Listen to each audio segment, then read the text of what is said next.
So I am on my lunch break. It is, I don't know, 11:30 or something like that. And I just finished a 3-hour class. We have what's called block, and block is where first and second periods are combined for subjects that need it. And so I literally broke down in the middle of class because I'm teaching seniors. These kids are leaving high school and going to college, hopefully, after they finish. We had 2 paragraphs to read, 1 sentence complete to write. I gave them the sentence stems. I basically completed the sentence for them in the model. These are 17 and 18-year-old kids, and they couldn't fill in 4 words. 4 words. I gave them the scenario. We annotated together. I gave them the answers before we even had the problem. And they couldn't do it. I don't know. I simply don't know where the problem is. This is only day 2. And I have seniors who simply cannot read and seniors who cannot write. They cannot write. They can reason. They have the ability to defend their reasoning if it's talking to their homeboy, but applying that to a written text, 2 paragraphs, they couldn't do it. Our young black men, our young brown men, our young black girls, and our young brown girls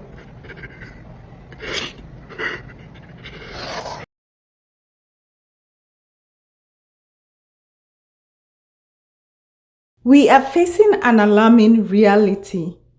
A staggering number of children are moving through the school system and reaching graduation milestones, struggling with basic literacy. Surely, this cannot be the future the late Whitney Houston sang so passionately about.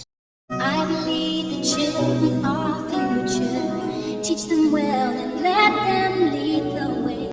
There is enough blame to go around. Some adults blame the No Child Left Behind program. It's time to come together to get it done so that we can truthfully say in America, no child will be left behind. The president's nearly $48 billion education plan includes testing children annually to more closely monitor reading and math skills, rewarding schools where grades improve, and punishing failing schools by cutting federal money to districts that don't show progress. Can a child read at grade level? And if the answer is yes, we all say great. If the answer is no, the answer question will be, then what are you going to do about it? That in No Child Left Behind, essentially what it was telling states was really set low bars or write easy tests or set low standards that you call proficiency because you stay out of trouble under the law, you get even more money, and everybody comes out looking good except for the kids who actually are no better educated than they were before the law. Others blame the pandemic. Schools staying closed, it's going to have a huge impact all over our region. That's what we're hearing from school officials across our area. He thinks there's going to be a learning gap. I'm afraid that when it's all said and done, that we will be behind, that many of our kids will be behind, and some much more behind than others. Yet still, others blame the screens brought into the classroom. Don't judge a book by its cover, and don't judge a class by its title. In this summer writing workshop, students aren't writing, they're typing. It's the way of the world and the classroom. Computers are key. Cursive is nearly obsolete. The Chromebooks ruined education. The iPad in every classroom ruined education. The fact that we have to put every single thing and make every single lesson technology ruined education. Not only do they have screen time all the time at home and at restaurants and in the car and whenever they're with their people, they also always have a screen at school. Now I have to fight the fact that they always have a Chromebook at their fingertips. The verdict remains the same. The children cannot read. When I tell you that these babies cannot read, they cannot write, and they cannot comprehend, I'm not being funny. Read the ending script. The ambiguous ending was... I don't fucking know how to say this shit, honestly, gang. Honestly, bro, I go softly high. What do you expect? The ambitious ending was the epitome of the confusion. What does that mean? The big ending. The crazy ending was confusing. The ambiguous ending was the epitome of confusion. What does that mean? I don't know. I don't know, bro. Like, why you? The biggest ending was the epitome of confusion. What does that mean? The dramatic ending, I guess ambiguous. I guess it means dramatic. I don't know. The ambiguous ending was the epitome of confusion. What does that mean? Which I just told you, don't ask me what it means. Like whatever they talking about was it ended in confusion or something. I don't fucking know. And even when the children can read, they have a hard time understanding what they have read. Yesterday, I came to the realization my students can't read. That is the tragic truth. They're not going to read because they don't understand what they're reading. They don't want to struggle, and I get that. But at the same time, they're not going to get better either. So it's like a catch-22. The children cannot retain information. I don't know what's going on. I don't know why children are not able to retain information anymore. Like, we just spent 3-4 weeks practicing, rehearsing, going over the lessons, doing worksheets, doing whiteboard work, small group, whole group, repeat it again. And then we come to the test. And I got kids looking at me like, I don't know what to do. Yo, we just spent all this time and you retained nothing? And before we talk about the students not being tested well, some of them do not even know how to take tests. Kids do not know how to take tests. They ask me so many questions whenever they take a test. And they're not like, can you read this to me? It is, I don't get what it's asking me. Can you help me with this? We have been so used to helping kids that they don't know how to do it on their own. And that is a problem. We are raising an entire generation to be spoon-fed what to do next. The children do not know basic information like their home addresses or even their parents' phone numbers. Their parents' numbers. They don't even know what apartment they live in. They don't know what street they live on, which brings me into number 4. They don't know their address. We ask them, where do you live? I live down the block. Well, what's your address? I don't know. I'm talking about 3rd graders, y'all. Also, the children are dealing with a lot of really unfortunate home living situations and circumstances. How do you concentrate in class when as a child your real home living situation is a mess? Adults, think about how you feel going to work on your very worst day, and you will understand the point I'm trying to make. Let me give y'all the real truth what the teachers deal with in these students. See the student that sit at this desk right here? Undiagnosed ADHD. The student that sits here, that's Miss America. On point from head to toe, but sitting at his desk criticizing everybody. See the students that sits here? Parents are in jail. These students are dealing with a lot. The student that sits here lives with domestic violence. The teacher dealing with a lot too. The student that sits here is being bullied. Let's talk about the student that sits here. Has undocumented family member. Yo, you see the student that sit here cares for a sick family member. I said sick. Let's talk about the student that sit here. Teacher shows favoritism because she's scared of him. See this one here? She's scared of this one here. He run the class. So, what do we do to help our children succeed? If you are a parent, grandparent taking care of your grandchildren, or any adult entrusted with partial or full custody of a child, listen up. So the kids who should have been left behind are now parents of the kids where every student succeeds. The kids who should have been left behind have now made it that every student succeeds because they were failures in school. No shade. Trusting that the school bell guarantees a comprehensive education is no longer a safe assumption. The school systems are overburdened, curricula is shifting, and classroom time is limited. This is from a parent who actually made my life very, very difficult all year. One of the emails was, my child had soccer practice until 8 p.m. and was too tired to complete the homework. Please excuse them from this assignment. I get it. People are tired. Not a problem. How about you ask for another day? How about you say my child will do it over the weekend? I'm okay with an extension as long as they get the practice. But no, they just didn't want to do it. Teachers literally cannot hold students accountable when the parents will find every excuse in the book because their child is too emotional and too tired. If we want our children to read fluently, comprehend deeply, and succeed in the real world, the education cannot stop at the school parking lot. Parents and guardians must step in as the primary drivers of their children's academic success. Here's the wake-up call for parents. School is a partnership, not a factory. Classrooms provide instruction, but reinforcement should happen at home. Expecting the schools and the teachers to do 100% of the heavy lifting leaves too many gaps that children fall through. Early intervention is everything. Waiting for a teacher to flag a reading delay often means losing precious years. By the time a child falls behind in upper elementary school, catching up becomes an uphill battle.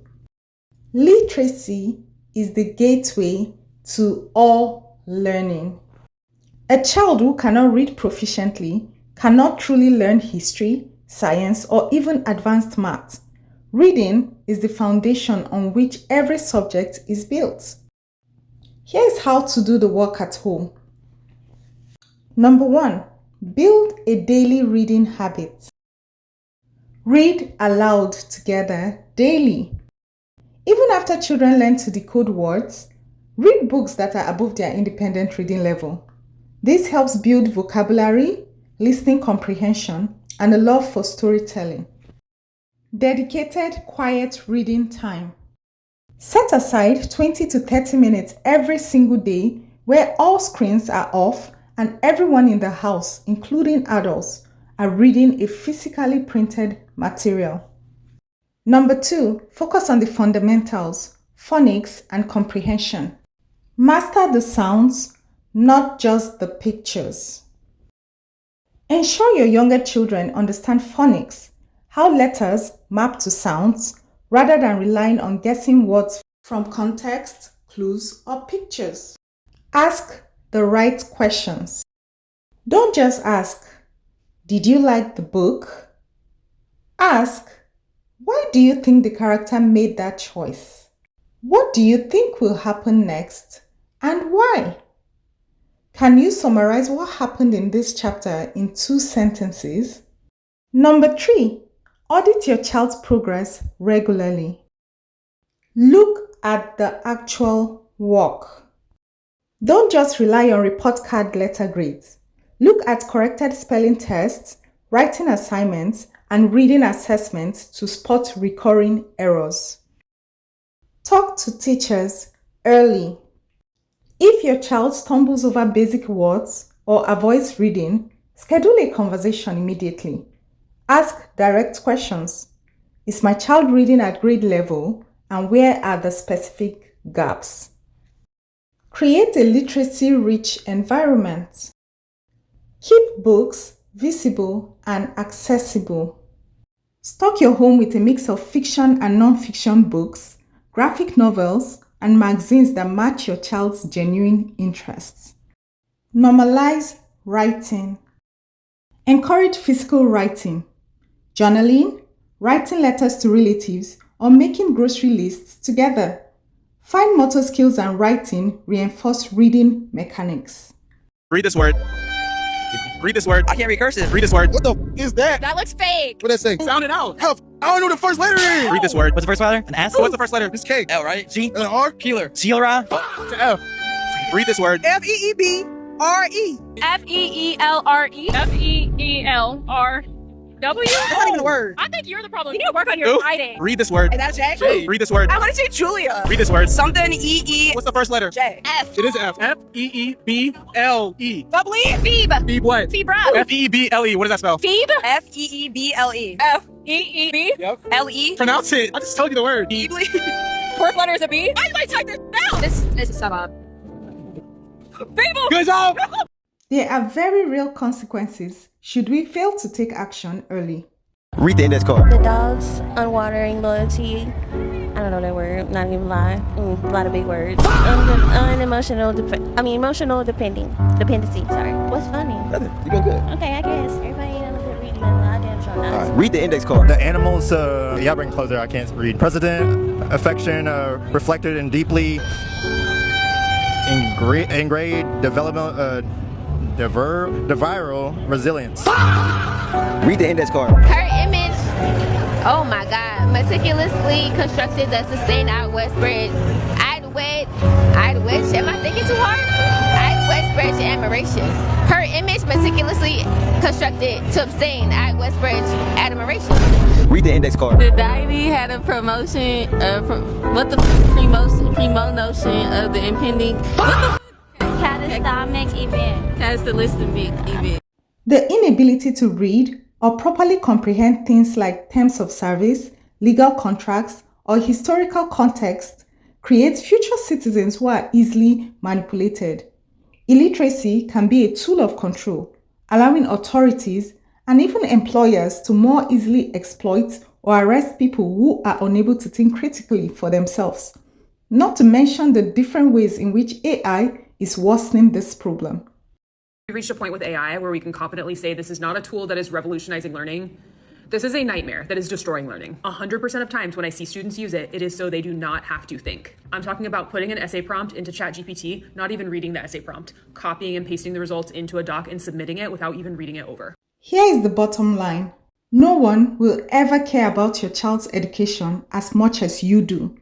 Teachers come and go, but the daily involvement of a parent, a guardian, or even one intentional adult actively present can change a child's trajectory for life. Pick up a book tonight, sit down with your child, and take back control of their future. Thank you for watching and have a wonderful day. Bye. For your grace, I will go my way, and forever grateful that you have been faithful to me.